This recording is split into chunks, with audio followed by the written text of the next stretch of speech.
Friends, welcome back to my channel. 5 पति होने के बावजूद भी रह गई ये महिलाएं नायिका कंवारी। देखिए, और 5 बच्चे।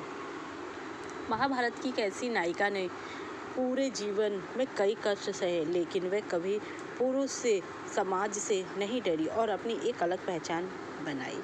हम बात कर रहे हैं 5 पांडवों की पत्नी द्रौपदी के बारे में, जिनको कृष्णा के नाम से भी जाना जाता है। तो आइए, आखिर 5 पतियों और संतान होने के बाद भी द्रौपदी कैसे अक्षत कुंवारी रही। महाभारत में कई ऐसी रोचक कथाएं हैं जो आज भी लोगों को हैरानी में डाल देती हैं। इस महाकाव्य के हर किरदार के बारे में पढ़ना और जानना लोगों को आज भी पसंद है। तो चलिए, महाभारत के बारे में, द्रौपदी के बारे में जानते हैं। लेकिन आज हम आपको द्रौपदी के उस रहस्य के बारे में बताने जा रहे हैं जो बहुत कम लोगों को पता है। दरअसल राजा द्रुपद की पुत्री होने के कारण, यज्ञ से उत्पन्न होने के कारण उन्हें द्रौपदी को द्रौपदी कहा गया। और राजा द्रुपद पांचाल देश के राजा थे, इसलिए द्रौपदी को पंचाली के नाम से भी जाना जाता है। महाभारत की इस नायिका को जीवन में कई तरह के कष्टों का सामना करना पड़ा, लेकिन उन्होंने कभी हार नहीं मानी और ना ही वह किसी से डरी। द्रुपद पंचाल देश के राजा थे और वो राजकुमारी थी। भगवान श्री कृष्ण की सखी होने के वजह से द्रौपदी को श्री कृष्ण की सखी होने के बावजूद भी कृष्णा भी कहा जाता है, और यज्ञ से पैदा होने के कारण यज्ञसेनी भी कहा जाता है। यज्ञ के समान दहकने वाला द्रौपदी का व्यक्तित्व नारी सशक्तिकरण का संकेत है। भरी सभा में द्रौपदी के जब चीर निर्वस्त्र किया जा रहा था, तब उन्होंने ज्ञानी और दिग्गज भीष्म पितामह, द्रोणाचार्य, कृपाचार्य जैसे महान योद्धाओं की कठोर निंदा की। पूरी दुनिया में द्रौपदी जैसी कोई महिला नहीं रही जिसके साथ इतने अत्याचार हुए हों और वो फिर भी धर्म के रास्ते पर चली रही हो। शास्त्रों में द्रौपदी को दिव्य कन्या या अक्षत कुंवारी कहा जाता है। द्रौपदी को आजीवन कुंवारी रहने का वरदान प्राप्त था। इसी वरदान की वजह से द्रौपदी सभी पतियों के साथ समान व्यवहार करती थी। आइए जानते हैं 5 पति होने के बाद भी कैसे आजीवन कुंवारी रही द्रौपदी।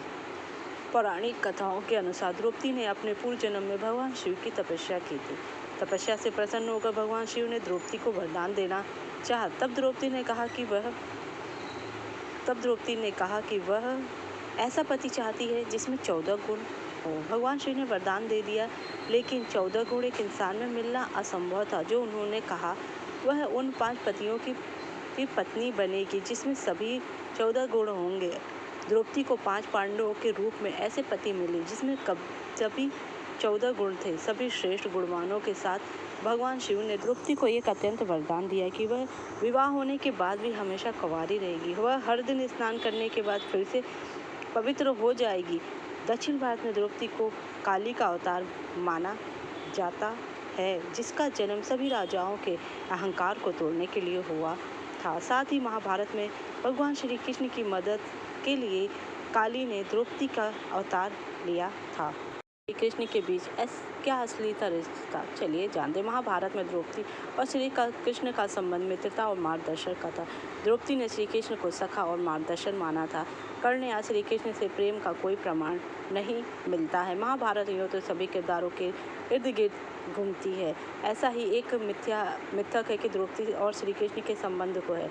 वहीं कुछ कहानियों में द्रौपदी के मन में कर्ण के प्रति प्रेम होने का भी दावा किया, लेकिन ये सब सच नहीं है। भगवान श्री कृष्ण द्वारा दिए गए गीता के ज्ञान को आज भी दुनिया का सबसे समकालीन ग्रंथ माना जाता है। श्री कृष्ण गीता का ज्ञान महाभारत युद्ध के दौरान अर्जुन को ही दिया था, जो द्रौपदी के 5 पतियों में से एक था। संबंधियों की बात करें